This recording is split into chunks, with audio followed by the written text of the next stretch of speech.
সদ্য সমাপ্ত বিনিয়োগ সম্মেলনে ৩,১০০ কোটি টাকার বিনিয়োগ প্রস্তাব এসেছে। আরও বিনিয়োগ পাইপলাইনে রয়েছে বলে জানিয়েছে বিনিয়োগ উন্নয়ন কর্তৃপক্ষ বিডা।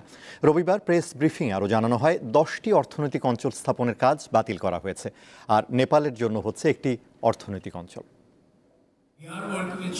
বিদেশিদের বিনিয়োগে আকৃষ্ট করতে গত ৭ থেকে ১০ এপ্রিল ঢাকায় আয়োজন করা হয় বিনিয়োগ সম্মেলন।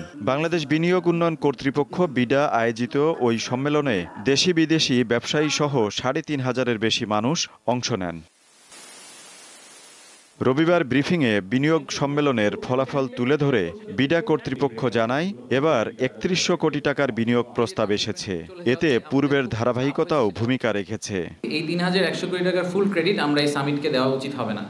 এই সামিটের আগে অনেক কাজ করে এই ৩,০০০ কোটি টাকাতে ১০০ কোটি টাকাতে আনা হয়েছে।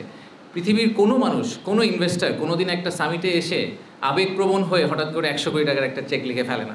ভারত ট্রান্সশিপমেন্ট বাতিল করায় নিজেদের বিমান, স্থল ও সমুদ্র বন্দরকে আরও কার্যকর করার উদ্যোগ নেয়ার কথা জানান তিনি। পোর্ট এবং এয়ারপোর্ট যেগুলোর দ্বারা আমাদের ওভারঅল কানেক্টিভিটিটা ইমপ্রুভ করবে সেটা আমরা কিভাবে হ্যান্ডেল করছি এবং কত দ্রুত আমরা এই জিনিসগুলার, এই প্রজেক্টগুলোকে এমন একটা পর্যায়ে নিয়ে যেতে পারবো যেটাতে ইটস ফুললি ফাংশনাল।